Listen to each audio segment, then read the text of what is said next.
ఇక్కడ మళ్ళీ ఐఏఎస్ దగ్గరకు వద్దాం సార్. ఇప్పుడు మన లైఫ్లో అంటే స్కూల్లో, మళ్ళీ కాలేజ్లో, ఆ తర్వాత మన లైఫ్ గోల్. ఓకే, అలా ఐఏఎస్ స్టూడెంట్స్ మీ దగ్గరకు వచ్చినప్పుడు వాళ్ళ గోల్ డిఫైన్ అయి ఉంటుంది.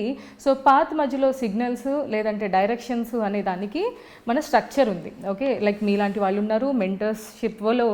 సో వాళ్ళ జర్నీ స్మూత్ అనుకోవచ్చు ఎప్పుడు గోల్ ఫిక్స్ అయి ఉన్నప్పుడు. ఓకే, సో కానీ గోలే చాలామందికి ఫిక్స్ అవ్వట్లేదు. బీటెక్ వచ్చి ఆల్మోస్ట్ 21 ఇయర్స్ వచ్చాక కూడా అది అగమ్య గోచరంగానే ఉంది. సో నా గోల్ ఏంటి అంటే నేను బీటెక్ చదువుతాను కానీ ఆ సబ్జెక్ట్లోనే నాకు కెరీర్ ఉండదని తెలుసు, కానీ నేను ఏం చేయాలనో తెలియదు. అంటే 20 ఏళ్ళ ఫిజికల్ మెంటల్ డెవలప్మెంట్ తర్వాత కూడా ఏంటి లైఫ్లో గోల్ అంటే చాలామందికి ఒక పెద్ద క్వశ్చన్ మార్క్. సో ఆ గోల్ ఎలా సెట్ చేసుకోవచ్చు అంటారు? ఇందాక నేను మీరు అడిగిన ఒక ప్రశ్నకి సెల్ఫ్ రియలైజేషన్ చెబుతూ దానికి సంబంధించి 2 పాయింట్లు చెప్తానని చెప్పి ఒకటి రెస్పాన్సిబిలిటీ అనే పాయింట్ చెప్పాను. అవును సార్.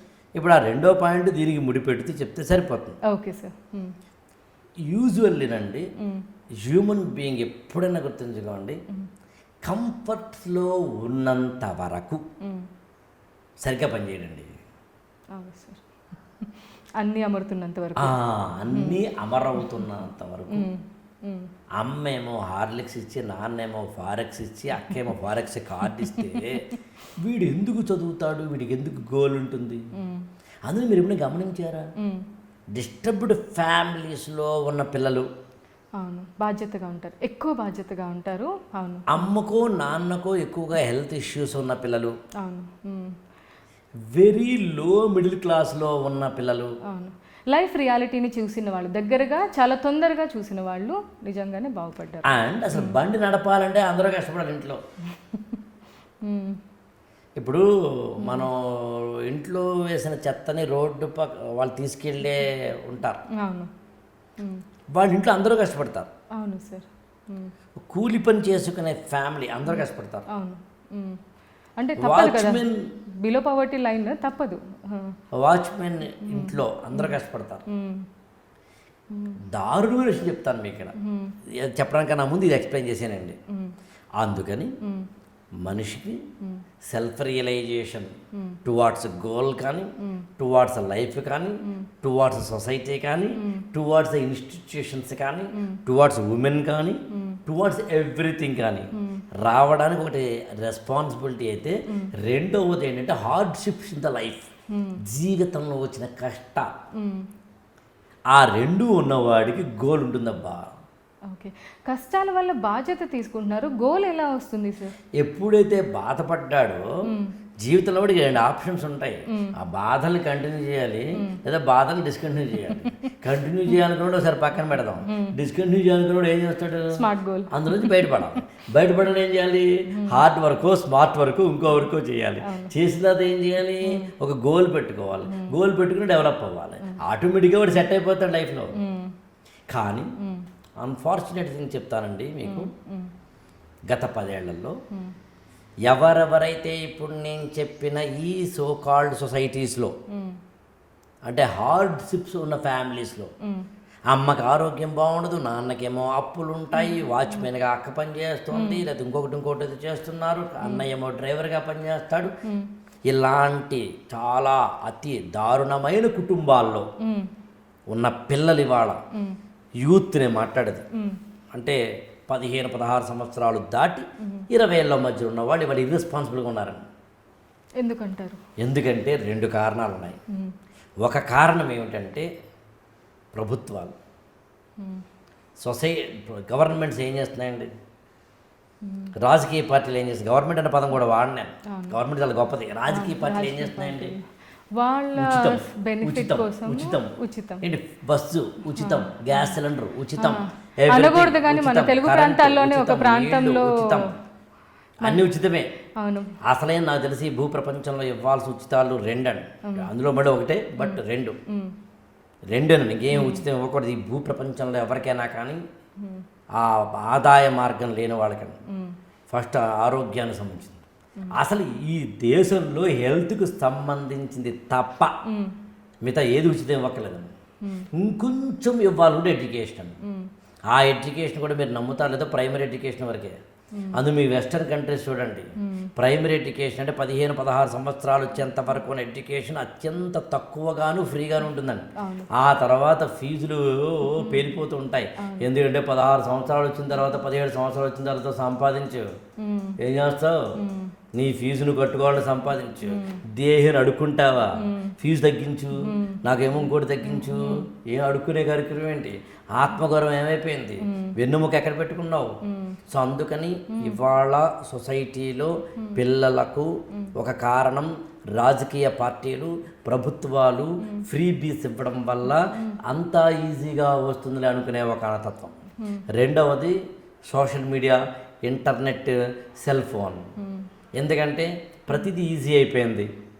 ఇదివరకు వాచ్మెన్ ఇళ్ళలోనండి, నాకు మా వాచ్మెన్ చెప్పింది అంటే మా ఇంట్లో కాదు, మా ఫ్రెండ్ వాళ్ళ ఇంటికి వెళ్ళినప్పుడు అక్కడ ఒక వాచ్మెన్ చెప్పింది నాకు, ఏంటి సార్ సింపుల్ చెప్పాడు సార్, ఇదివరకు ఇదేంటి సార్, నేను ఎప్పుడైనా మా ఆవిడ కానీ నేను కానీ ఏదైనా కొంచెం ఆకలేస్తుందిరా అంటే ఏదో రోటి పచ్చడి అంటారట, ఏదో రోటి పచ్చడి ఏమో మా అబ్బాయి కొట్టేవాడు, మా అమ్మాయి ఏమో ఏదో అలాంటిది ఏదో కొట్టేది, మా ఆవిడ నేను కొంచెం నీరసంగా ఉంటే ఆ పొద్దున అలసిపోయి ఉంటే వాళ్ళు ఏదో అట్లు ఏదో అంటారండి, అది చేసేవారు అండి, అది ఏదో పేరు చెప్పాడు గుర్తురావట్లేదు, అట్టేసి ఇచ్చేసేవాడు సార్, బలి తినేవాళ్ళం.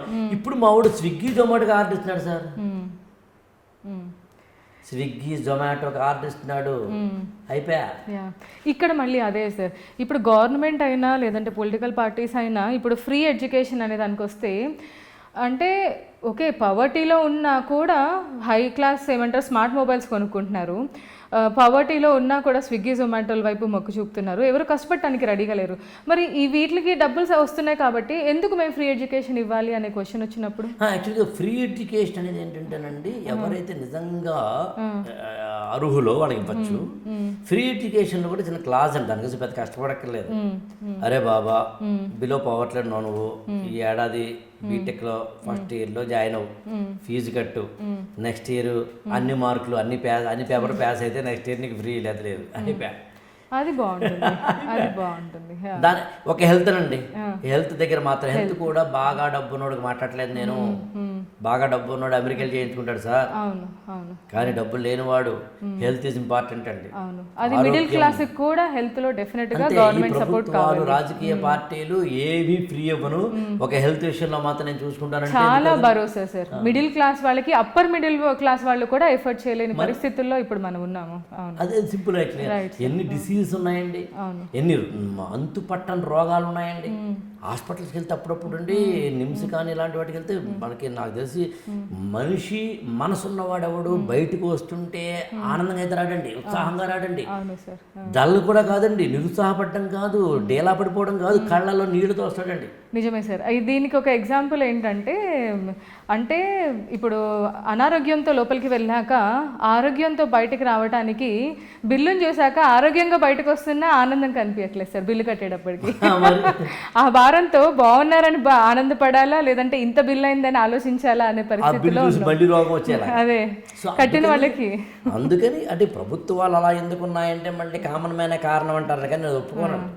కామన్ మ్యాన్ ఎప్పుడు గుర్తుంచుకోండి, మా సమాజంలో స్టూడెంట్ అంటే మీకు క్లాస్ రూమ్ని ఎగ్జాంపుల్గా చెప్తానండి, స్టూడెంట్ ఎప్పుడు కూడా అల్లరి చేస్తాడమ్మా. అవును సార్. స్టూడెంట్ ఎప్పుడు కూడా చదవాలి అనుకోడు.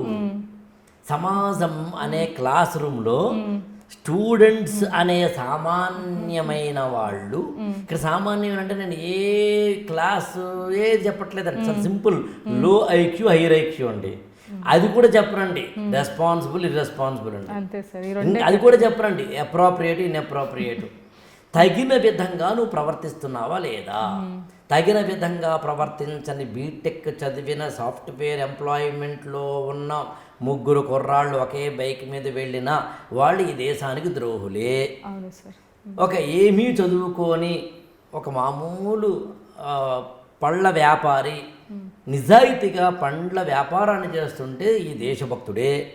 కాబట్టి నేను మాట్లాడుతుంటే ఏ క్లాసులు ఎడ్యుకేషన్స్ ఏం కాదు, సింపుల్ అంతే, 2 వర్గాలు, బాధ్యత ఉన్నాడు బాధ్యత లేనోడు, ఎలా ప్రవర్తించాలో తెలిసినోడు ఎలా ప్రవర్తించాలో తెలియనోడు, మొత్తం ఈ భూప్రపంచం అంతా అదే, మరొకటి ఉందని నేనైతే అనుకోను. సో పర్సనాలిటీ డెవలప్మెంట్ ట్రైనర్గా ఈ మార్గంలోకి మీరు ఎలా వచ్చారు? అంటే ఇది ఇన్స్పిరేషన్, కెరియర్గా, ఇది ప్యాషన్గా తీసుకుని ఎలా వచ్చారు? అంటే బేసికల్గా నేను ఐఏఎస్ ఆస్పిరెంట్స్కి ట్రైనింగ్ ఇవ్వడం అనేది నా ప్రొఫెషన్ 2002-3 ఆ ప్రాంతం నుంచి. అంటే ఇవాటికి ఒక 22-23 సంవత్సరాల కిందట నుంచి. ఈ ప్రాసెస్లో క్లాసెస్లో మనం ఎప్పుడైతే చెబుతున్నామో విపరీతంగా క్లాసెస్లో ఎమోషనల్గా చెప్పడం, అప్పుడప్పుడు పర్సనాలిటీ డెవలప్మెంట్ ఇన్పుట్స్ని యాడ్ చేస్తూ చెప్పడం, సమాజాన్ని క్లాస్ని కొర్రిలేట్ చేస్తూ చెప్పడం అనేది నా ఎక్కడో నా టీచింగ్ మెథడాలజీలో ఉంది. సో అందుకని మొదటి 10-12 సంవత్సరాల పాటు నేను ఓన్లీ టీచింగ్లోనే ఉన్నాను కాబట్టి క్లాసుల్లో చెప్పడమే. అయితే మీ క్లాసెస్లో ఎస్పెషల్లీ ఐఏఎస్కి ట్రైన్ అవుతున్న పిల్లల్లో అండ్ మీరు ఇచ్చిన చాలా స్పీచెస్లో కూడా సార్ జవాబుదారీతనం అనే విషయం గురించి మీరు చాలా ఎక్కువగా ప్రస్తావిస్తుంటారు. ప్రతి స్టూడెంట్ కూడా రేపొద్దున వాళ్ళు ఐఏఎస్ ఆఫీసర్స్ అయ్యాక అకౌంటబిలిటీ, జవాబుదారీతనం అనేది చాలా ఎక్కువగా మీరు వాళ్ళ బాధ్యతగా వాళ్ళందరికీ చెప్తూ ఉంటారని విన్నాను. సో దాని గురించి ఏమైనా చెప్తారు? అంటే ఇక్కడ ఏంటంటే అకౌంటబిలిటీ, జవాబుదారీతనం అనేది యాక్చువల్గా ఐఏఎస్ ఆఫీసర్లకే కదా, అందరికి కావాలి. దాన్ని మీరు క్వశ్చన్ అడిగారు, ఈ పర్సనల్ డెవలప్మెంట్ ట్రైనర్ ఎలా అయ్యారు సార్? ఇది అవడానికి మోటివేషన్ కాదు. నిజం దాని వెనకాల కూడా ఉన్నది అకౌంటబిలిటీ, రెస్పాన్సిబిలిటీ, బాధ్యత, లేకపోతే కానీ జవాబుదారీతనమే కదా. మనం క్లాసుల్లో ఒక 100 మందికో 200 మందికో క్లాసులు చెప్తున్నప్పుడు మనం వాళ్ళకి మేజర్ క్లాసెస్ చెప్పడం ఇంపార్టెంట్ అక్కడ, అంతే తప్ప అక్కడ పర్సనల్ డెవలప్మెంట్ చెప్పడం ఇంపార్టెంట్ కాదు. మనం భాగవత కథలు చెప్పినా, రామాయణంలో ఏదైనా చెప్పినా, మరొకటి చెప్పినాను. అయితే సివిల్ సర్వీసెస్ ఎగ్జామినేషన్ కొన్ని అడ్వాంటేజ్ ఏంటంటే వాళ్ళు సొసైటీని కొరిలేట్ చేస్తూనే చెప్పాలి, లైఫ్ని కొరిలేట్ చేస్తూ చెప్పాలి, ఆన్సర్స్ రాయడం ఎలా ఉండాలి. అందుకని ఐఏఎస్ ఎగ్జామినేషన్స్కి గ్రూప్ 1కి గ్రూప్ 2కి ప్రిపేర్ అవుతున్న స్టూడెంట్స్కి మనం చెప్పే క్లాసెస్లో ఖచ్చితంగా మనం ఎంత కాదనుకున్నా మనం ఒక జీవితాన్నో లేదా సొసైటీనో దేశాన్నో వాళ్ళ ప్లే గ్రౌండ్ అదే కదా సార్. ఎగ్జాక్ట్ రేపొద్దున వాళ్ళు ప్లేస్ అయ్యాక ఒక ఆఫీసర్గా వచ్చేది వాళ్ళ ప్లే గ్రౌండే సొసైటీ కాబట్టి సబ్జెక్ట్ని సొసైటీని కొరిలేట్ చేసే క్రమంలో మనం వ్యక్తి వికాసం చెప్తాం. అలా అలా అలా చెప్పే క్రమంలో 2010 వచ్చేసరికి to the best of my knowledge సొసైటీలో ప్రత్యేకంగా పర్సనాలిటీ డెవలప్మెంట్ అనే ఒక రంగం ఒక అంటే ఊవెత్తిన ఎగరడానికి కారణం ఏంటంటే యూట్యూబ్. ఓకే, అంతకుముందు 1990 నుంచే తెలుగు నేలలో పర్సనల్ డెవలప్మెంట్ ఉంది. పట్టాభిరామ్ గారు, ఎండమూరి గారు లాంటి వాళ్ళు చేశారు. కానీ ఈ 2005, 6, 7 ఆ ప్రాంతాలకు వచ్చేసరికి సోషల్ మీడియా అంటే ముఖ్యంగా యూట్యూబ్, కొద్దిగా ఫేస్బుక్, వీటితోటి సమాజం మారింది కదా. దాంతో మనం ఇక్కడ నిలబడి ఒక వాయిస్ ఇస్తే, ఒక క్లాస్ చెప్తే, ఒక ఉపన్యాసం ఇస్తే అది రాత్రికి రాత్రి అమెరికాలో ఉన్నవాడికి కూడా తెలిసిపోయిందిగా. అవును sir. That made personal development trainer. ఓహో, మనం పాఠం మాత్రమే కాదు ఉపన్యాసం కూడా ఇవ్వచ్చు అన్నమాట, ఇస్తే సమాజానికి అది ఉపయోగపడుతుంది అన్నమాట. ఇందాక మీరు చెప్పిన బాధ్యతాయుతం లేదా జవాబుదారీతం, అకౌంటబిలిటీ.